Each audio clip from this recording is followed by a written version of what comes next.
Yeah, students, good afternoon. Students, we have started our fourth chapter of geography, agriculture. इस agriculture का हमने कल पहला पार्ट कर लिया था. Today this is the second part. और कल के पार्ट में हमने एग्रीकल्चर चैप्टर की इंट्रोडक्शन के बारे में डिस्कस किया था. फार्म सिस्टम जो था उसके बारे में डिस्कस किया था और डिफरेंट टाइप जो फार्मिंग की थी उन सब चीज़ों के बारे में हम डिस्कस कर चुके थे. आज जो हमें डिस्कस करना है वो डिस्कस करना है जो इंडिया के अंदर डिफरेंट टाइप की क्रॉप्स उगाई जाती हैं उनके बारे में. मीन्स क्रॉप्स कौन कौन सी हमारे इंडिया के अंदर उगाई जाती हैं उनके बारे में डिस्कस करेंगे. After then we will take a look about agricultural development. Means agriculture को डेवलप करने के लिए क्या क्या प्रोसीजर किए गए, क्यों रिक्वायरमेंट है, इन सब चीज़ों के बारे में डिस्कस करेंगे. और उसके बाद हम कंपैरिजन करेंगे एक केस स्टडी के माध्यम से एक इंडिया और यूएसए के जो फार्म है उनके आधार पे. तो आज के जो बेसिक हम टॉपिक्स करने जा रहे हैं वो 3 टॉपिक करने जा रहे हैं. ओके वेल स्टूडेंट्स, तो मेजर क्रॉप्स में सबसे पहले जो क्रॉप है अगर मैं बात करता हूँ, a large variety of crops are grown to meet the requirement of the growing population. Population लगातार इंक्रीज होती जा रही है. ठीक है, अब इतनी पॉपुलेशन है तो उसके लिए हमें फूड ग्रेन्स की रिक्वायरमेंट है. तो इसीलिए उन व्यक्तियों की रिक्वायरमेंट को पूरा करने के लिए डिफरेंट टाइप की जो क्रॉप्स है वो उगाई जाती है. ठीक है, अब ये क्रॉप्स केवल फूड ग्रेन्स ही नहीं है कि केवल हमें ये फूड रिक्वायरमेंट को ही पूरा करने के लिए जो होती है. कुछ ऐसी क्रॉप्स भी हैं जो कि as a raw material industry के अंदर यूज होती है. ठीक है, वो इंडस्ट्री हमारी एग्रो बेस्ड इंडस्ट्री कहलाती है. तो कुछ क्रॉप्स क्या करती हैं, रॉ मटेरियल प्रोवाइड करती है उन एग्रो बेस्ड इंडस्ट्री को. ठीक है, मीन्स हमने कहा कि पॉपुलेशन लगातार बढ़ती जा रही है, उस पॉपुलेशन के लिए हमें फूड ग्रेन्स की रिक्वायरमेंट है. तो इसलिए हमें क्या करना पड़ता है, विभिन्न प्रकार की क्रॉप्स उगानी पड़ती है. बट ये क्रॉप्स केवल पीपल के लिए ही नहीं है बल्कि इंडस्ट्री की रिक्वायरमेंट की भी एक है. क्यों? क्योंकि कुछ क्रॉप्स क्या है as a raw material use की गई है. तो दैट्स वाई ये क्रॉप्स जो है वो हमें रिक्वायर्ड है. नॉर्मली जो हमारे इंडिया के अंदर जो मेजर फूड क्रॉप्स उगाई जाती है, या इंडिया की बात कर सकते हो, पूरे वर्ल्ड की भी बात कर सकते हो, वो है आपकी वीट, राइस, मेज, मिलेट्स. ठीक है, ये सारी क्रॉप्स हैं. इसके अलावा और भी हो सकती हैं. इसके अलावा कुछ फाइबर क्रॉप्स भी हैं जैसे कि जूट एंड कॉटन, जिनका हम कमर्शियल पर्पज के लिए यूज करते हैं. ठीक है, ऐसे ही tea and coffee, these are beverage crops. तो these are different type of crops जो कि हमारे India and all over world के अंदर उगाई जाती है. अब हमें इन मेजर क्रॉप्स के बारे में पढ़ना है.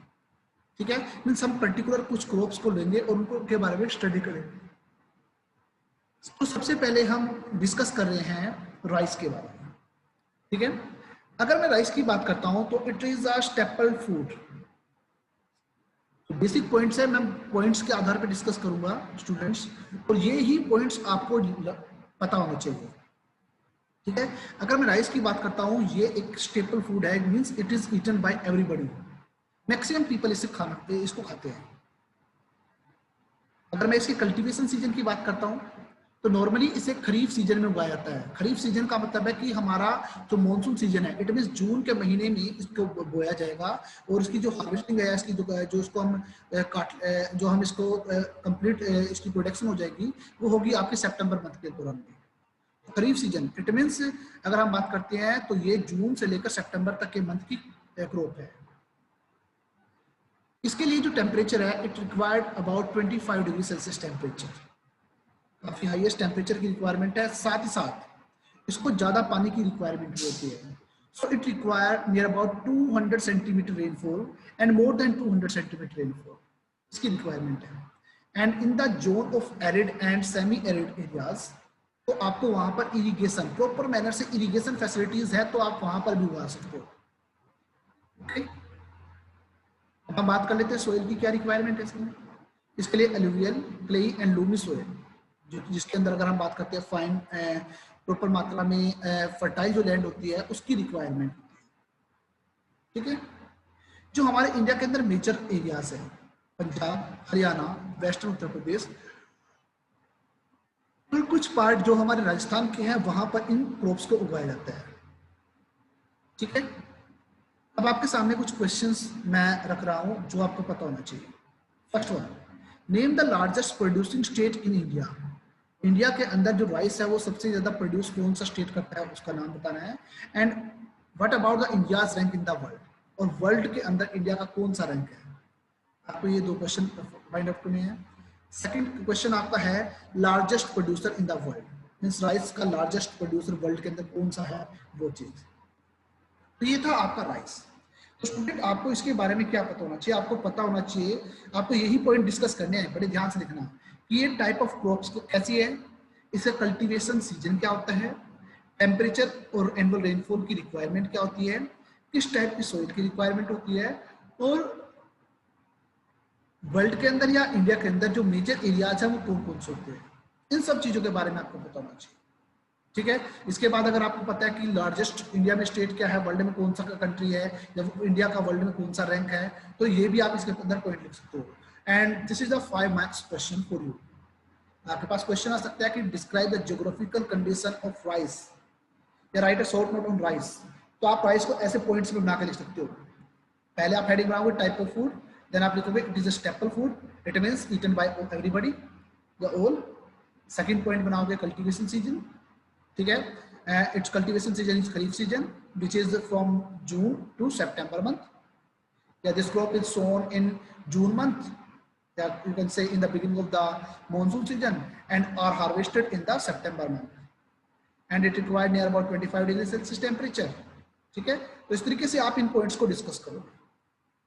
क्लियर स्टूडेंट्स, आई थिंक सो आपको ये क्लियर हो चुका होगा। नाउ सेकंड जो टाइप जो मेजर क्रॉप है दैट इज वीट। हम वीट के बारे में डिस्कस करते हैं।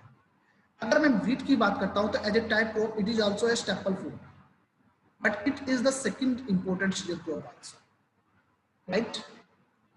Now cultivation season, अब यहाँ पर बड़े ध्यान से देखना, स्टेपल फूड यहाँ पर भी है, स्टेपल क्रॉप वो भी है, बट अगर मेजर स्टेपल क्रॉप की बात करेंगे तो राइस का नाम आएगा। उन मार्क्स में ध्यान रखना कि हमारी जो मेजोरिटी ऑफ पीपल जो as a staple food use करते हैं कौन सी क्रॉप है, that is rice, this is also. ठीक है, अगर मैं कल्टीवेशन सीजन की बात करता हूं तो rabi season it means it is growing and you can say it is sowing in the month of December and it is harvested at the last of the March and in the beginning of the April month, इसका cultivation season होता है रबी season.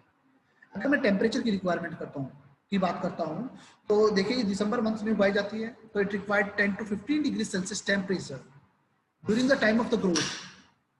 Listen carefully, during the time of the growth it required near about 10 to 15 degrees Celsius temperature, but at the time of the harvesting it requires 25 to 28 degrees Celsius temperature.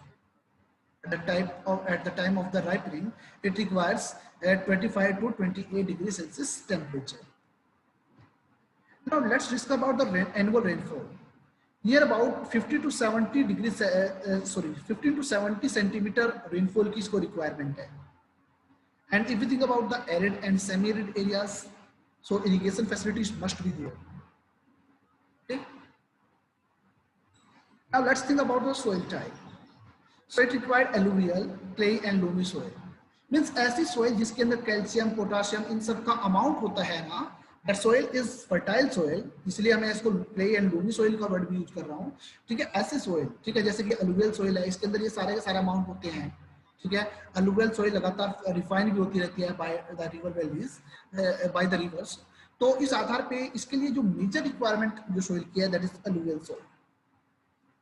Now if you think about the major areas in India that is Punjab, Haryana, western Uttar Pradesh, means Uttar Pradesh का western part, MP, Bihar and some part of Rajasthan, these are the major growing areas. तो यहाँ पर भी आपको same वही thing find out करनी है, largest producing state in India and India's rank in the world and the largest producer in the world. तो you have to find out these two question also. ठीक है, तो wheat के बारे में ये था। अगर मैं वीट की टाइप ऑफ क्रॉप की बात करता हूँ, कल्टीवेशन सीजन की बात करता हूँ, रबी सीजन बनता है, temperature because it is growing at the season of the winter season, so it required 10 to 15 degree Celsius temperature at the during the growth, and whenever it is the time of the ripening, so it requires 25 to 28 degrees Celsius temperature. And rainfall की हमने बात कर लिया, 50 to 70 centimetre हमें rainfall की requirement है। और major जो अलुवियल सोइल है दैट इज मेजर जो सोइल की रिक्वायरमेंट होती है वो अलुवियल सोइल होती है। ओके, नाउ अब हम मिलेट्स की बात कर लेते हैं। मिलेट्स क्या होता है? मिलेट्स होता है मोटे दाने की खेती होती है। मेनली 3 क्रॉप्स मिलेट्स में आती है, ज्वार, बाजरा एंड रागी। आपको पता होना चाहिए इनका बेटा। आपसे 1 मार्क्स क्वेश्चन पूछा सकता है कि give the example of the millets crops. तो jowar, bajra and ragi, these are 3 millets crops. ठीक है, इन्हें हम कोर्स ग्रीन भी कहते हैं। ठीक है, ये मोटे दाने की खेती, मैंने जो वर्ड बोला है, इसके मोटे दाने का जो ग्रेन्स है उसका नाम भी यूज होता है। इनके अंदर अगर मैं न्यूट्रिशनल वैल्यू की बात करता हूँ, हाई न्यूट्रिशनल वैल्यू होती है इनके अंदर, पोषण काफी ज्यादा होता है, हेंस काफी पोषक तत्व हमें इनके माध्यम से मिल जाते हैं। ओके, तो सबसे पहले हम ज्वार की बात कर लेते हैं। It is also known as a sorghum, जो सोरगम के नाम से भी जाना जाता है। ठीक है, now it's a type of crop में हम बात कर सकते हैं, it's a coarse grain, you can say millets, and the third most important food crops in India. पहली हमारी राइस होगी, दूसरी व्हीट होगी, third most important food crop जो है दैट इज ज्वार। ठीक है, कल्टीवेशन सीजन की बात कर लेते हैं, तो किसी भी सीजन में उगा सकते हैं। There is no need of kharif and rabi, because हमारी इंडिया के अंदर जो टाइप ऑफ सोइल है और क्लाइमेटिक जोन जो, अगर हम बात करते हैं टेम्परेचर की बात करते हैं, उसमें डिफरेंस है। तो यही कारण है कि कल्टीवेशन सीजन भी कोई भी यूज हो सकता है। It require temperature near about 26 to 35 degree Celsius temperature. ठीक है, and if you think about the annual rainfall, तो नियर अबाउट 52 सेंटीमीटर रेनफॉल की रिक्वायरमेंट होती है। ठीक है, ऐसे एरिया जहां पर लिटिल बिट रेनफॉल होती है, तो वहां पर हमें बहुत ही कम रेनफॉल होती है, तो वहां पर भी इसको उगा सकते हैं। ये अबाउट जो सोइल है, alluvial soil and black soil, both are important for it. And जो मेजर एरियाज हमारे इंडिया के अंदर है, वो है आपके eastern Maharashtra, western Uttar Pradesh, western Madhya Pradesh, eastern Rajasthan, Andhra Pradesh and Tamil Nadu. ठीक है, इसके लिए आप जो वर्ल्ड के अलग पार्ट है, वर्ल्ड में कहाँ कहाँ प्रोवाइड होती है, तो आपको फाइंड आउट करना है। ठीक है, and one note for it, जो ये ज्वार है, इसके अंदर पोटाशियम, फास्फोरस एंड कैल्शियम, ये तीनों जो है रिच अमाउंट में होते हैं। तो इससे पहले हमने बात किया ना कि इनके अंदर जो न्यूट्रिशंस होते हैं बहुत ज्यादा अधिक होते हैं। तो इस तरीके से देखिए कि ये सारी की सारी चीजें इसके अंदर इंपॉर्टेंट होती हैं, और this is important crops, and you can से this is the third most important food crops in India. Okay, next thing अगर हम बात करते हैं, नेक्स्ट दैट इज बाजरा। अगर मैं बाजरा की बात करता हूँ, तो टाइप ऑफ क्रॉप तो सेम रहेगा, course green and you can से मिलेट क्रॉप। कल्टीवेशन सीजन यहाँ पर भी एनी। ठीक है, हाँ, yes, this is most important, that's temperature. It's required about 20 to 25 degree Celsius temperature. ठीक है, और रेनफॉल जो है 40 to 75 सेंटीमीटर रेनफॉल की रिक्वायरमेंट है। इवन ड्राई एरियाज के अंदर इसको इजीली उगाया जा सकता है। नॉर्मली जो सोइल है, सैंडी सोइल, या आप कह सकते हो शैलो ब्लैक सोइल, इसकी रिक्वायरमेंट है। जैसे कि अगर हम हरियाणा की बात करते हैं, तो हरियाणा के अंदर जो वेस्ट, जो हमारा राजस्थान से लगता हुआ पार्ट है, वहां पर बहुत ज्यादा बाजरा का जो अमाउंट आपको देखने को मिलेगा। ठीक है, नाउ मेजर जो ग्रोइंग एरियाज है, वो है आपके Rajasthan. It's a major, listen carefully, it's a major. तो मेन आपका ग्रोइंग एरिया है इंडिया के अंदर, जो मेजर एरिया है इसका ग्रोइंग का, वो आपका क्या होगा? ठीक है, वो होगा आपका राजस्थान। ठीक है, बट इसके अलावा मीन्स आपसे क्वेश्चन पूछा जा सकता है स्टूडेंट्स यहाँ पर कि name the major state of bajra growing area, that is Rajasthan. इसके अलावा Maharashtra, Uttar Pradesh, Andhra Pradesh and Telangana, these are also important area जहां पर आप इसको उगा सकते हो। बट इनके अंदर जो मेजर है, जो मेन स्टेट है, वो राजस्थान है, जहां पर सबसे ज्यादा प्रोडक्शन होती है। Okay, now let's think about the next one is ragi, क्योंकि मैंने आपको 3 मिलेट्स क्रॉप बताई थी ना। First one is jowar, bajra and the third one is ragi. So type of crop तो सेम ही रहेगी हमारे यहाँ पर भी, because it's also a coarse grain, you can say millets crop. Season same रहेगा। Now temperature, it's very most important. It required about 18 to 80 degree से 18 to 28 degree Celsius temperature. इसलिए हमें 18 से 28 डिग्री सेल्सियस टेम्परेचर की requirement है, and 60 to 80 centimetre rainfall की इसके अंदर हमें रिक्वायरमेंट होती है। सेम सोइल है, sandy, shallow black soil, loamy soil, red soil, हम इसको हर जगह पर उगा सकते हैं। और जो हमारे मेजर एरियाज है जहां पर हम इसको उगाते हैं, तो इनके अंदर जो मेजर स्टेट है जहां पर सबसे ज्यादा प्रोडक्शन होती है that is Karnataka, and other जो मेजर ग्रोइंग एरियाज हैं that is Uttarakhand, Tamil Nadu and Maharashtra. But student main state कौन सा है जिसमें हाईएस्ट प्रोडक्शन होती है, दैट इज कर्नाटका। ठीक है, तो ये थी आपकी तीनों की तीनों मिलेट्स क्रॉप जहां पर जो हमने डिस्कस कर ली। अब हम मेज की बात कर लेते हैं, मक्का जिसको हम कहते हैं। इसके लिए बहुत इंपॉर्टेंट क्वेश्चन बनता है कि name the crop which is used as a food and fodder. Food का मतलब है खाने के रूप में, फोडर का मतलब है हम एनिमल्स के लिए अपने आप कह सकते हैं जो हमारे कैटल्स होते हैं उनके घास के रूप में यूज करते हैं। तो वो जो मेजर क्रॉप है या कह सकते हैं जिसे हम फूड एंड फोडर क्रॉप के रूप में यूज कर सकते हैं दैट इज मेज, वो आपकी मेज है। Now let's think about the cultivation thing. अगर मैं इसकी कल्टीवेशन की बात करता हूं तो both rabi and kharif season दोनों के अंदर होती है। अब स्टूडेंट मैं स्टेट्स के आधार पे बात कर रहा हूं यहाँ पर, मीन्स किसी एरिया में ये रबी सीजन में होती है तो किसी एरिया में खरीफ सीजन में होती है। ठीक है, तो ये आपको खुद फाइंड आउट करना पड़ेगा। नाउ टेम्परेचर की अगर हम बात करते हैं तो it requires near about 20 to 30 degree Celsius temperature. 20 to 30 degree Celsius temperature की इसकी रिक्वायरमेंट होती है। एनुअल रेनफॉल की बात कर लेते हैं, it required near about 50 to 75 centimetre rainfall. अगर इससे भी ज्यादा एरिड जोन हो गया तो वहां पर we need efficient network of irrigation facilities. हमारे पास इरिगेशन फैसिलिटीज अच्छी होनी चाहिए। ठीक है, ओल्ड अलुवियल सोइल इसकी रिक्वायरमेंट है। स्टूडेंट अलुवियल सोइल को हम एज के आधार पर दो पार्ट में डिवाइड करते हैं, new alluvial soil and old alluvial soil. जो न्यू अलुवियल सोइल होती है वो होती है आपकी खादर, एंड जो ओल्ड अलुवियल सोइल होती है वो होती है बांगर। तो ये जो बांगर वाला पार्ट है मींस ओल्ड अलुवियल सोइल है, इसके लिए रिक्वायर्ड होते हैं। और इन दोनों के अंदर जो पर्टिकुलर मिट्टी के जो कण होते हैं ना उनका डिफरेंस होता है। जो खादर होती है that is more fertile rather than bangar. ठीक है, बांगर के अंदर कंकड़ वगैरह के जो अमाउंट है वो ज्यादा मिलते हैं, थोड़े मोटे आप कह सकते हो अमाउंट मिलता है उसका। ठीक है, तो इसके लिए ओल्ड अलुवियल सोइल की रिक्वायरमेंट होती है। हमारे इंडिया के अंदर जो मेजर एरियाज है वो है आपके कर्नाटका, मध्य प्रदेश, आंध्र प्रदेश, तेलंगाना एंड बिहार। तो these are the major areas जहां पर हम इस मेज को उगा सकते हैं। It's clear too? I think so ये आपको क्लियर हो चुका होगा। इसके अलावा कुछ अदर एरियाज हैं आपके Uttar Pradesh, Rajasthan and Maharashtra. These are the other regions. ठीक है, now let's think about the tea. हमने बोला ना बेवरेज क्रॉप यूज करते हैं, तो tea and coffee these are the beverage crops.